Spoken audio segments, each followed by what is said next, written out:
in UNGA, more than 100 counterparts. In DC, he's had series of bilateral engagements. Of course, soon after his arrival, he interacted with the community. Then he's met with Secretaries Blinken, Austin, Raimondo, NSA Sullivan, DNI. There has been a technology-focused event that was hosted by NSF. Then we've also had separate interactions with the prominent members of the Congress. You know, the voting started only today, so only a few were available in the city. Then he's also interacted with a number of senior officials, both from White House, NSC, and state, DOD, Treasury, Armed Forces, then some scientists and researchers. With these initial comments, he's also had interactions with the business and two roundtables, one we just finished now. With these initial comments, I'll request EM to make his initial remarks, and then we can have the questions. Well, thank you, Ambassador. I think it's been 3 very active, intensive days in Washington. Ambassador has listed out the meetings and interactions that I've had. I'm coming here after a gap of a few months. I was last in April. A lot of things have happened during that period. Of course, our contacts with the administrations have continued, partly because I meet my counterpart quite often on the sidelines of other gatherings. We talk to each other sometimes as well on the phone. There have been continuing contacts, but there is nothing like a visit where you spend time, meet face to face, talk, not just with your counterpart, but other secretaries and leading officials, because our relationship today is so broad and frankly so important that it is essential to have that face-to-face engagement on a regular basis. Overall, my sense is ties are in a good place. If you look, we've been, our trade's been doing well, investment flows are good, our political exchanges have been very solid. There might be some process issues on visas, but in terms of actual movement of people, it's on a longer time frame again been quite positive. Education, student numbers are again strong. So there's really a lot that we can look at and credit ourselves with. But having said that, I think both sides have recognized this is a relationship of a great capability and potential. There's still a lot of room for it to grow. There are new avenues that we could look at, and part of the reason for the meeting which the ambassador organized with the National Science Foundation was really how do we look at science and technology and research and collaboration in critical and emerging technologies, and really create some big broad avenues for further collaboration. I think there's a lot of enthusiasm I saw on the American side for that.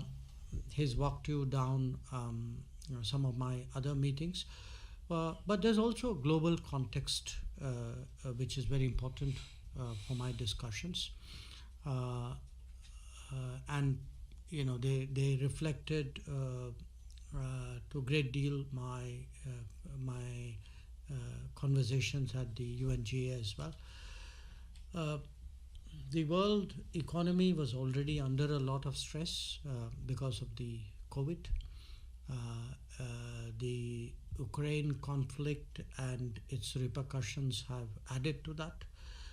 We've today, for a lot of countries, including us, higher energy costs, much higher energy costs, are a source of obvious anxiety. We can see food inflation in some countries even face availability challenges. That's another big worry. There are justified concerns about fertilizers, access to fertilizers, and trade in fertilizers. And remember, today's fertilizer problem is going to be tomorrow's food problem. Many countries are struggling with unsustainable debt. There are trade disruptions.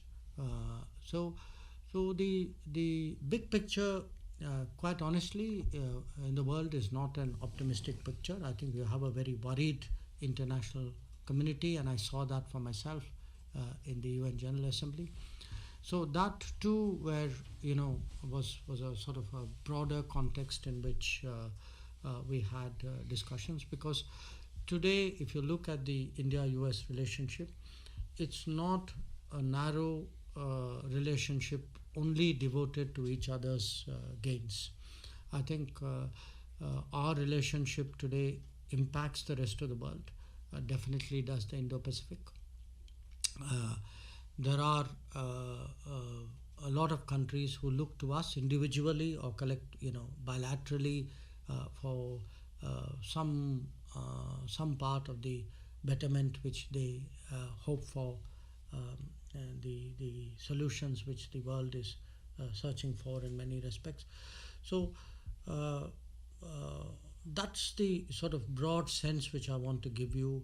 A bilateral, a very solid, positive, productive bilateral conversation, but framed in the context of larger global challenges, where there's a high degree of convergence on how we look at those challenges. We may articulate it a little bit differently.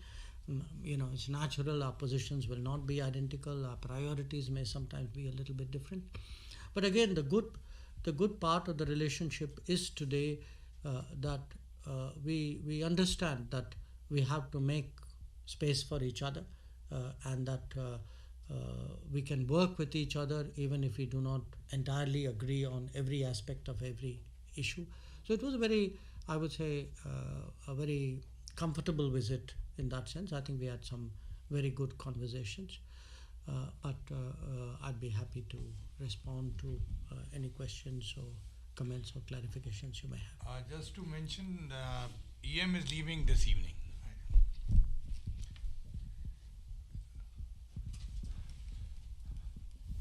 Hanji. Sorry.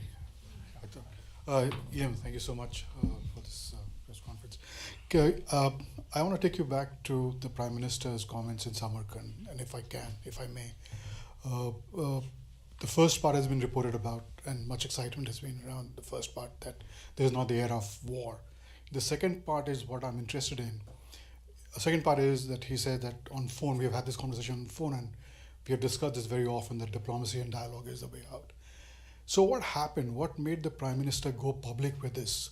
Something that he had been talking to, as he said, to President Putin privately on telephone calls, but publicly bringing it up, saying this is not an era of war and that you need to... I'm not sure I would put it the way that you have put it. Remember, this was the first face-to-face meeting which the Prime Minister was having with President Putin after the commencement of the Ukraine conflict. They last met in December of last year.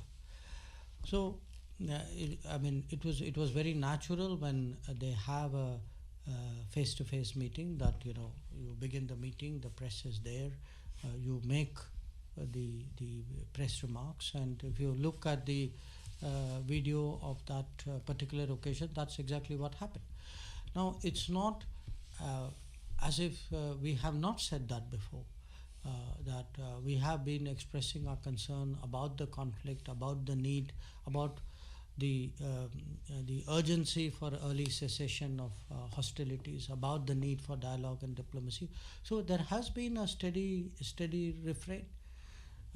So I think, to my mind, it was entirely natural that if the Prime Minister of India and the President of Russia were meeting at this juncture, that these subjects would be addressed, and I think that's what the Prime Minister did. Saurabh Shukla. Thank you, Ambassador. Mr. Minister, you've had a good visit at the UN and now here bilaterally in Washington, D.C. You spoke about the global context, and in this context, I'm sure you had a discussion with the US counterparts on China. You've served there, and I recall that Prime Minister Narendra Modi made a lot of efforts to bend the relationship with China. You did it. I was part of the delegation when you had gone to Beijing just before COVID.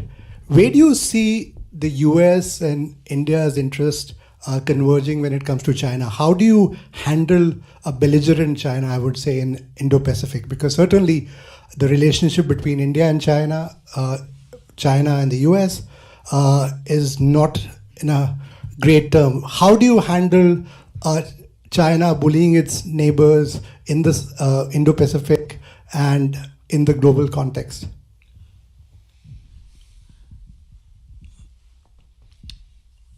Where Indian and US interests converge, and they do, I think is on the stability and the security, the progress, the prosperity, the development of the Indo-Pacific.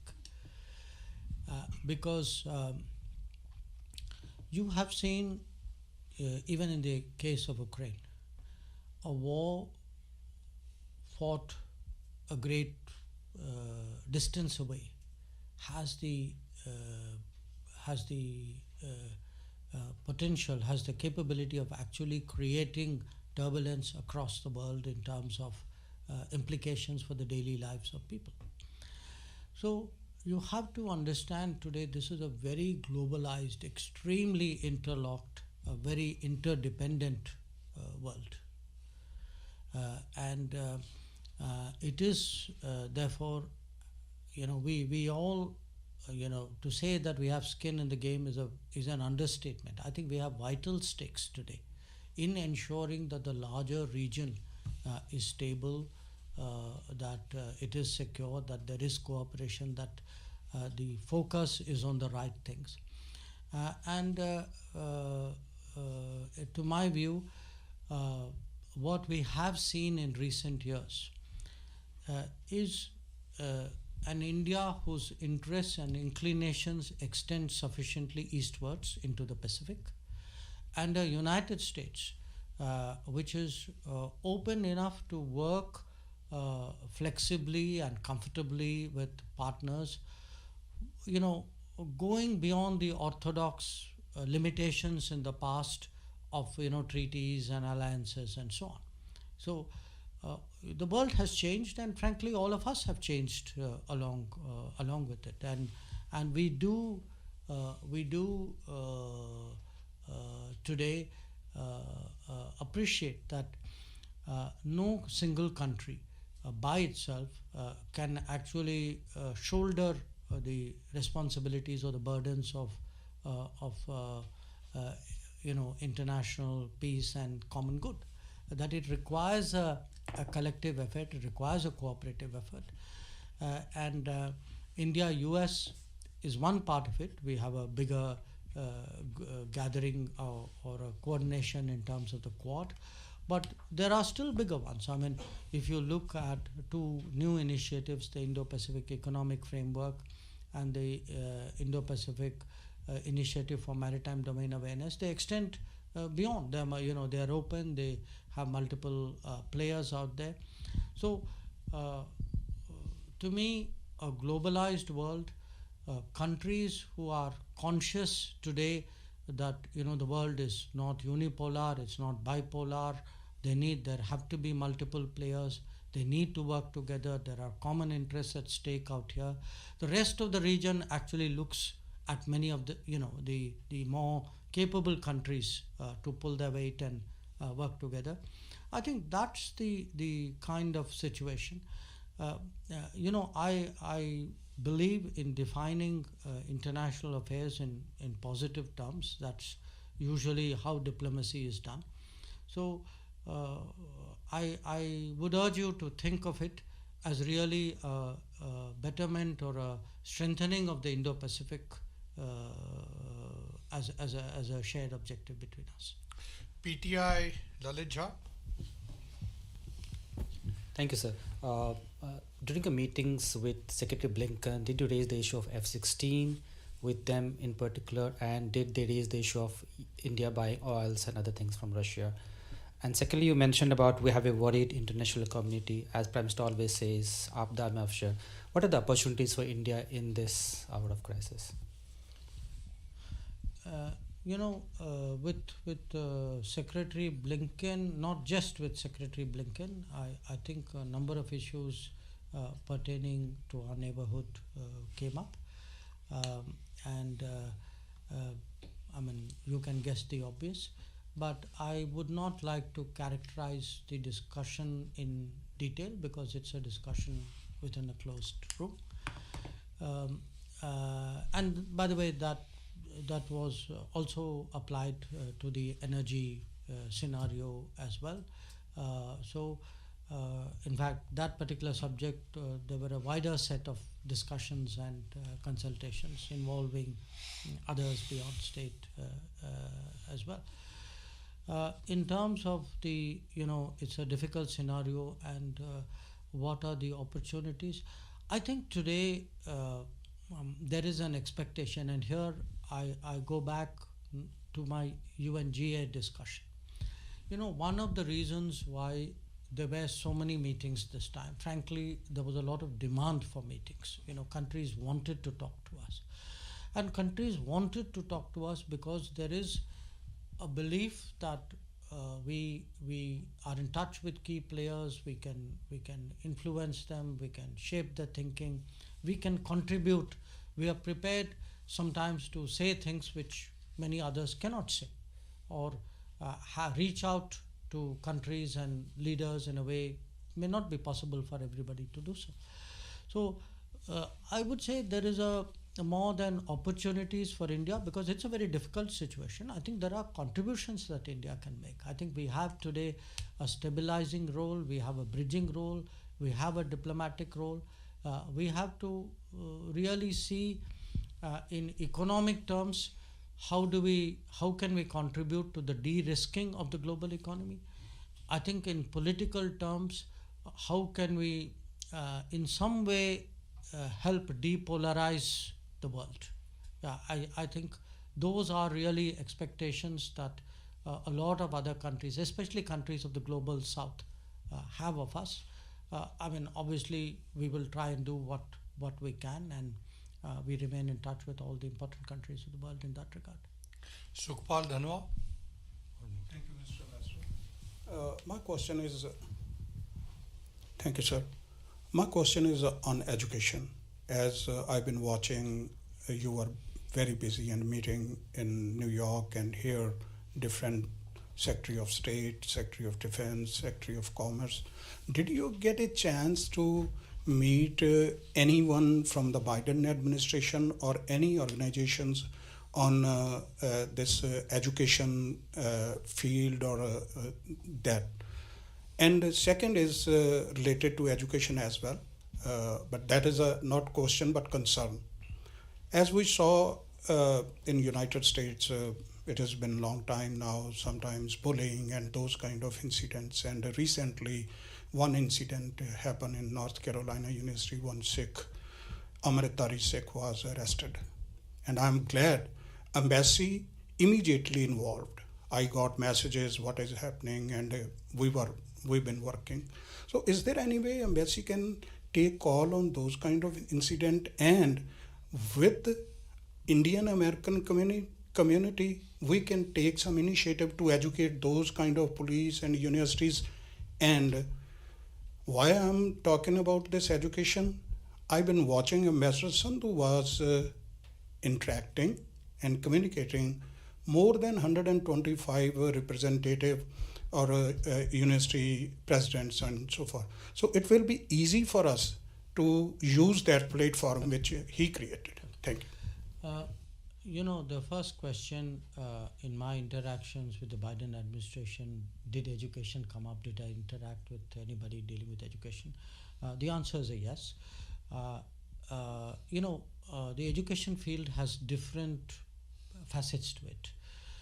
One issue right now, for example, is students even getting visas to come to the United States. And the visa issue was something that I took up with the secretary. It came up in the press conference that we did as well, and he explained the compulsions and the constraints on the US, and I think he was very sincere about wanting to rectify the situation.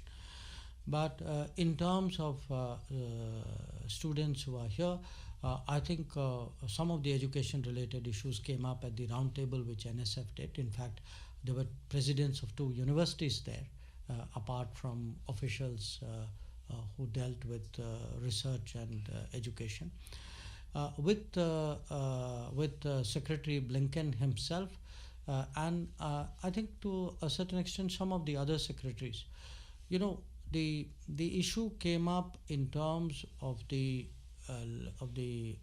link which students provide today between the 2 countries. That if you see what has changed between our 2 countries, and in fact I spoke about this even in my address to the community. What has really changed with India and the United States, apart from the strategic, the political, the leadership, the government guidance, is actually the people to people, the living bridge between us. And at the heart of the living bridge are students. So we today in the Modi government, we give an enormous importance to the welfare and the interests of students. With a number of countries, we are actually negotiating migration and mobility agreements which will allow for opportunities for students to work, to financially support themselves. Where there are concerns on visas, we have addressed them. We actually have within our website a sub-website which is actually dedicated to students. And when there are problems in the United States, I think you have seen the embassy, and sometimes where occasion requires the foreign ministry in Delhi, we take it up. And I think today the strength of our relationship with the United States, it actually allows for very frank and honest conversations, not just on the student issues, I think even on other issues. If I may just draw your attention, last time when External Affairs Minister was here, he especially went to Harvard University along with Secretary of State, did an education event there, yes, if you remember. I have Rohit Sharma. Thank you, Minister, for doing this. Vice President Harris is in Japan for the funeral of former Japanese Prime Minister. There she's meeting with the Australian Prime Minister. She's also meeting with the new Japanese Prime Minister, Kishida. Per a senior White House official, she will discuss Quad engagement with them. Given that Indian Prime Minister Modi is also in Japan, any reason why Prime Minister Modi did not get to or did not meet with Vice President Harris, given that India is such an important part of Quad? And the second question I have is essentially on the visas. Did the issue of green card backlog at all feature in your discussions with Secretary Blinken? Thank you. I'm not. I'm sitting here, so I honestly am not fully conversant with the details of the Prime Minister's program. But my understanding is that his stay in Tokyo was a relatively short stay, and obviously the focus of the stay was on the memorial for Prime Minister Shinzo Abe. So I saw. I'm also tracking it like you are. And I saw that his engagements did include a meeting with Prime Minister Kishida, with Mrs. Abe. So I think that was much more the focus of what he was doing. I'm not sure whether he's still there. It's conceivable. I think that he would have departed because it's, I think, a relatively short stay. But as I said, I don't have the details sitting here. the green card backlog. Give a look at the moment. The primary concern that I carried was really the problems which Indians are facing in getting visa appointments of different kinds, and the fact that in many cases the waiting period is as much as a year. That was the focus really of the consular side of my discussions. Seema Sirohi. Mr. Minister, you had wide-ranging discussions. I'm wondering if how the Americans helping us to diversify in terms of arms purchases away from Russia. Are they coming up with any concrete proposals? I don't think it's a question of Americans helping us to diversify away from somebody else. I mean, we have different relationships with different countries. We think each one of those relationships has its own merit, its own logic, its own value.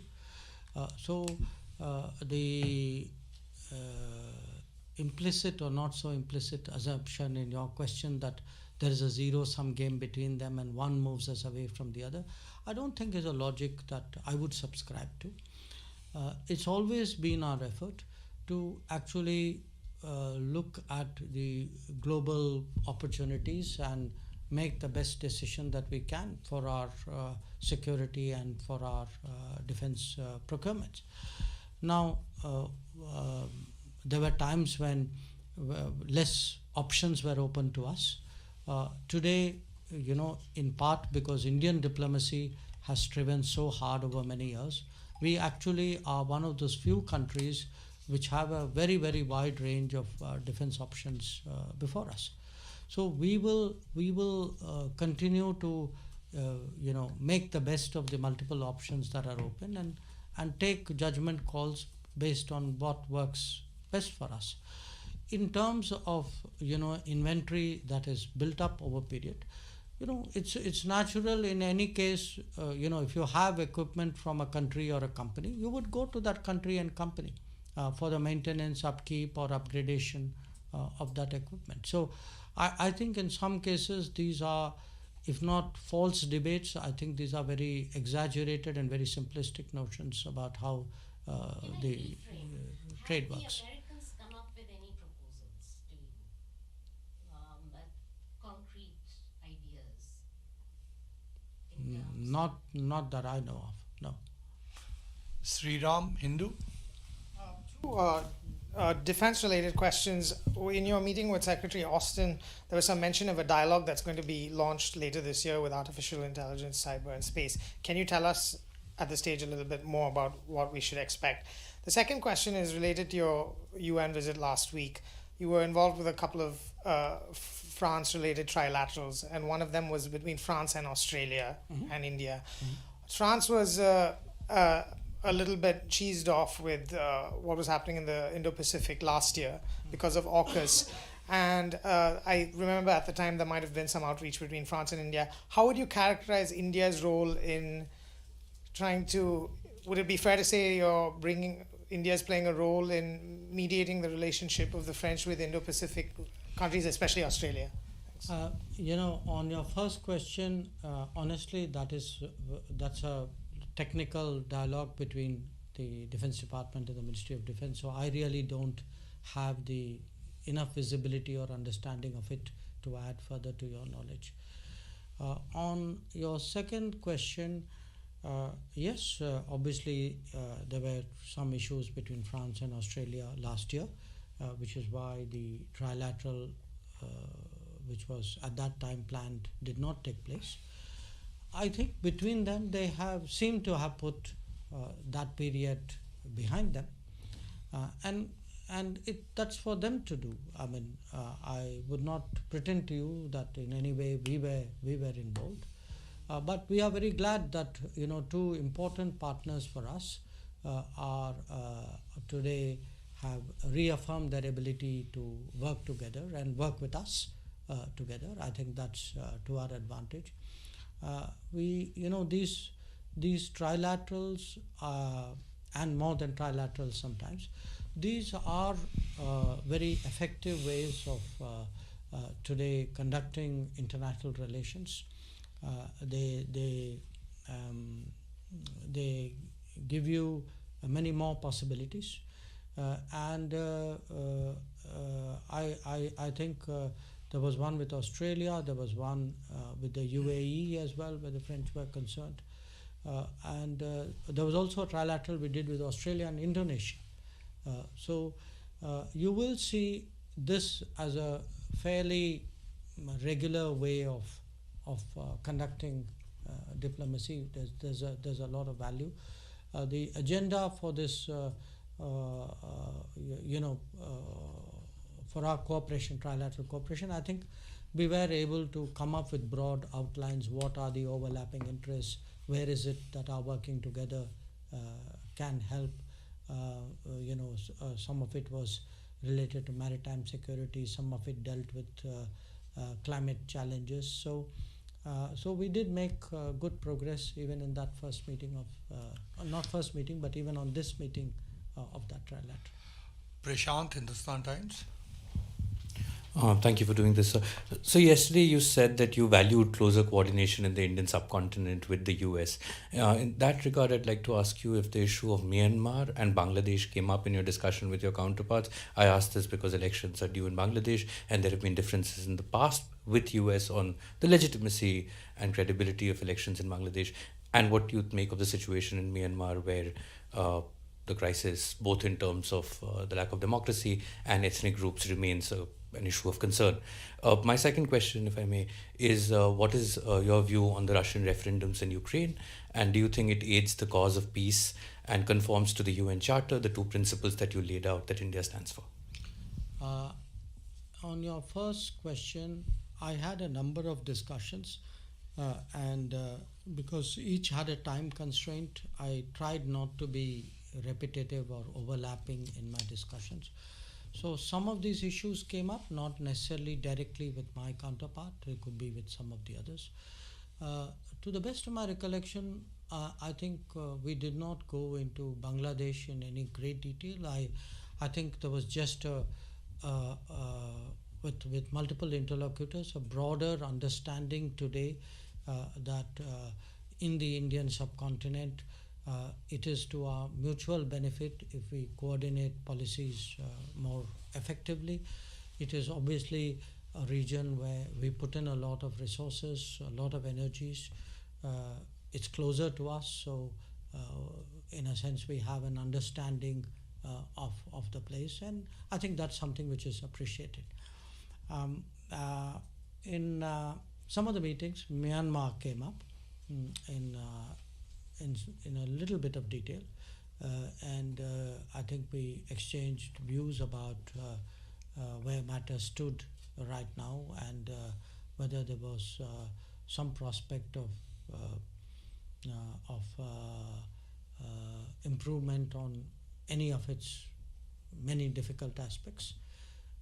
So that was broadly that conversation. On your second question, I think it is an issue that will be coming up for consideration. My understanding is in the United Nations, so I would urge you to wait and see what our ambassador there has to say. Reena Yana.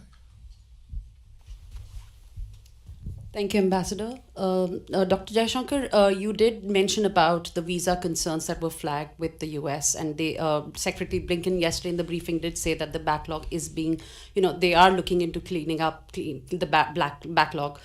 Is there a time frame? Is there that the US has committed to India or going forward?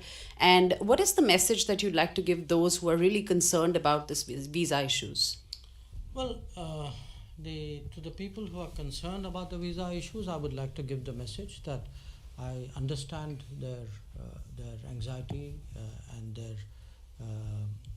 their urgency, and which is precisely the reason why I took up the matter.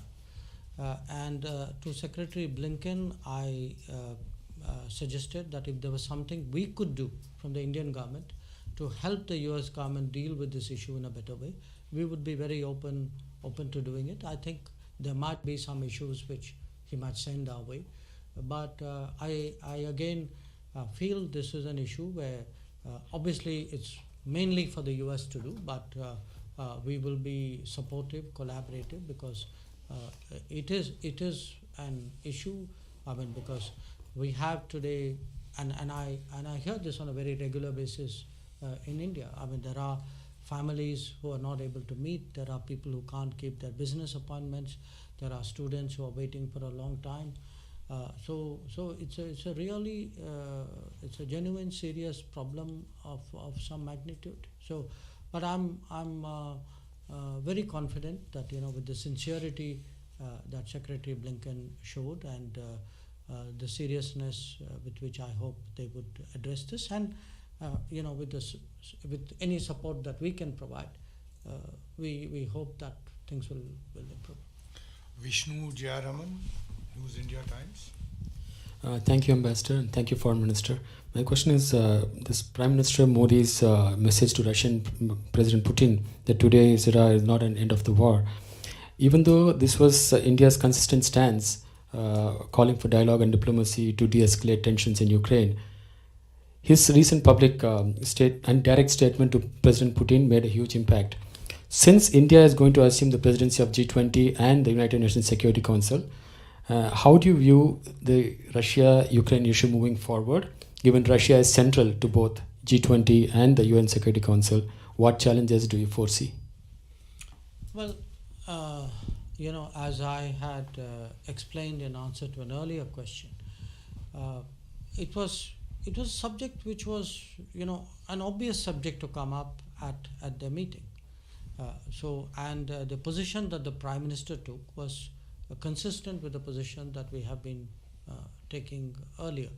Now, possibly, it was received and perceived in a way because it was a face-to-face meeting, whereas earlier on, these were reports of conversations that had taken place. So, in terms of the impact that they made on the global media, I think it's understandable that a physical meeting made a stronger impact than a sort of a second-hand report in a way. In terms of the G20 and the UN Security Council, I think this issue will naturally continue to feature in all important international discussions. Where the G20 is concerned, our view is the G20 was primarily financial, economic, sometimes partly a social policy mechanism. That was the mandate or the remit of this organization. Given the fact that the world is today grappling with energy security, food security, fertilizers, debt, trade disruptions, these very critical, pressing problems must be addressed by the body which has a history of 20 years doing this. So I think it's something which really needs to, we hope that will become the focus of what happens when the G20 meets. Obviously, I mean, Ukraine will have some impact on how this works, but at the moment the presidency is with Indonesia, and this we have committed our fullest support to Indonesia to ensure a successful G20 presidency. On the Security Council, during our presidency, there will be two themes which will be important. One is on the reform of the United Nations, and you note there have been some developments in that regard, including an American position that has been articulated by President Biden and a Russian position articulated by Foreign Minister Lavrov. Our second theme will be pushing is counterterrorism. That's a widespread global concern today. It's an issue on which we also see a stronger consensus. So those will really be the focus of what we'll be doing. So Yashwant and Seema have second questions. Okay, we'll take that and then end with that. Only Then four? we'll open up a full round. Thank you. Okay, four now. Thank you so much, Ambassador, and EM. Thank you so much for taking the second round. My first question is, I have two parts to the question, two questions actually. Come on. No, Yashwant. Okay, This is- so on the question about the UNSC and upcoming Indian presidency in December, how serious are the Americans now? They have talked about UNSC reforms before, and they have agreed to our claim to a permanent seat. But how serious are they this time? Do you think they really want to push it, which could take it? I mean, the process hasn't moved an inch over since the IGN started. I mean, there is no text to discuss, nothing. So how serious are they this time, and do you hope to get the ball? And second is, after the passing of Queen Elizabeth, a lot of countries, members of the former colonial empire, are re-looking at their relationship. Like Australia wants to end the Dominion status, etc., etc. Are we looking at our membership of the Commonwealth in that sense, or is that something that we don't? Thank you so much. On the first question, my understanding is that the position that President Biden put forward is the most explicit and specific articulation of the U.S. Support for reform of the UN, including the Security Council. So I don't think it's a reiteration of something. I don't think in that sense it's kind of business as usual. Now, how this advances, where it goes, I think depends on all of us, the members of the UN, and where we take it. It's not the responsibility of a single country, however powerful. I think it's a collective effort that members of the UN have to make, and we have been pressing the reform effort, including through the IGN, and you also know where the reluctance comes from, and let's stay focused on it. We have never thought that it was an easy process, but we do believe that the need for reform cannot be denied forever. The second your second issue was on the Commonwealth. We've had the passing away of a long-standing monarch in UK. I'm not sure I would extrapolate the debate in Australia, and they have a very different relationship and a different history. I would not extrapolate it to India or probably to other countries of the Commonwealth. Seema? Could you please give us a sense of your meetings with senators and congressmen last evening? What were some of the concerns they raised? And do you foresee, if the House turns, do you foresee trouble? Just looking in the crystal ball. I had Ambassador, correct or supplement me if I fall short. We had yesterday Senator Warner, Senator Chris Coons, Senator Ossoff, Congressman McNerney, Congressman Ami Bera. I think, would that be the list? Am I missing somebody? I think these were the five with whom we had a meeting. Much of the discussion really revolved around new avenues of partnership. They were all enormously interested on the technology side, on the research side, on the challenge of partnering together on resilient supply chains. We had a good discussion on what was happening in the semiconductor industry. A lot of interest in, there is a very widespread recognition in the US today that there's been a dramatic improvement on the ease of doing business in India, that the startup culture, the innovation drive, all these have undergone a big change. So they were, some of it They were sharing experiences. Some of it they were asking questions, but much of it was really focused around the bilateral.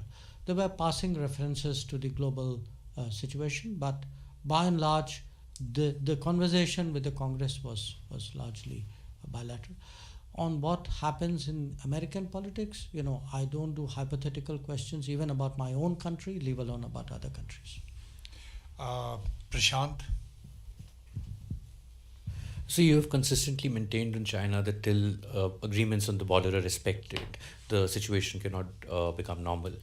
China even today said that the situation at the border is overall stable and the emergency response seen after Galwan has moved to quote-unquote normalized management and control. And we have seen this consistent messaging from Beijing about how things are okay, despite your position. Is something getting lost in translation? Do you want to send a stronger message?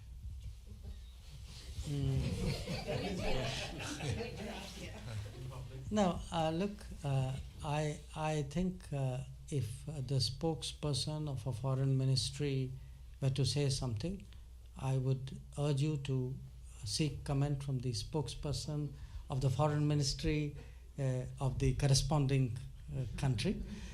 I think what I have said, to my mind, represents accurate policy assessment of where the state of our relations are.